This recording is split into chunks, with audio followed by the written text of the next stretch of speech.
Parole aux associations.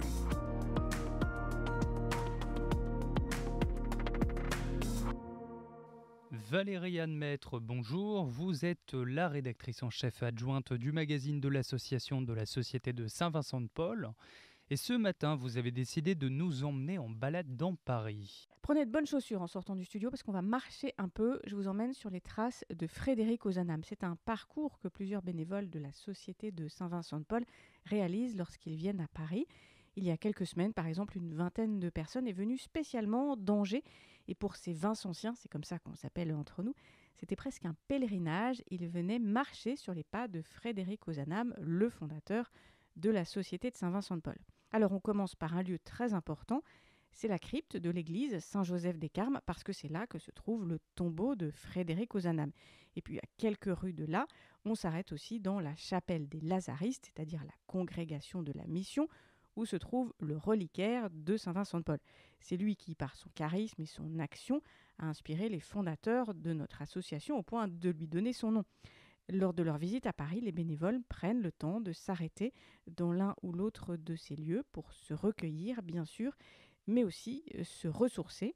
Ils viennent confier leur mission de service et se souvenir des paroles d'Ozanam et de Vincent, des paroles qui guident leur bénévolat chaque jour. Et après ça, je vois que vous m'emmenez dans le quartier Mouffetard. Le quartier Mouffetard, c'est le quartier de Sœur Rosalie.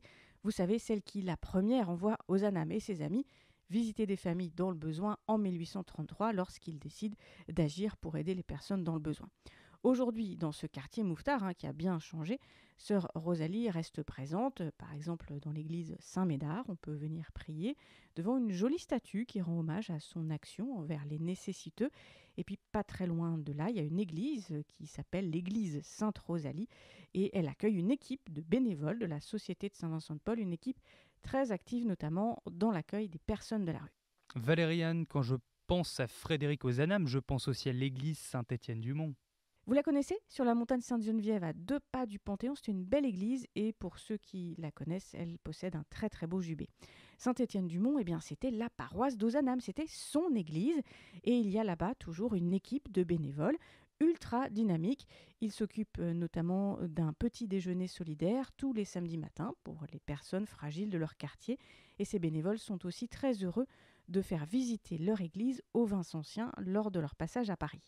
Mais à leur tourne, Raphaël, pour finir, je vous emmène au siège international de la Société de Saint-Vincent-de-Paul, parce que ça n'est pas qu'un lieu administratif où l'on rassemble les informations sur toutes les sociétés de Saint-Vincent-de-Paul dans le monde.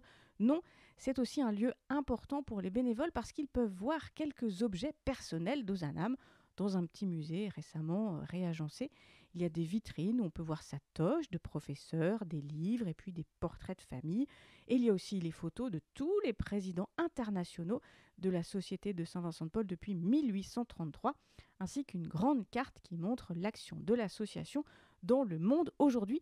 Est-ce que je vous ai dit, Raphaël, qu'on est présent dans 154 pays ? C'est un vrai réseau de charité, comme disait Ozanam. Rendez-vous donc dans 15 jours. Valérie-Anne Maître, je le rappelle, vous êtes rédactrice en chef adjointe du magazine de l'association de la Société de Saint-Vincent-de-Paul. Rendez-vous donc sur le site ssvp.fr pour d'autres informations sur votre association. Très belle journée à vous.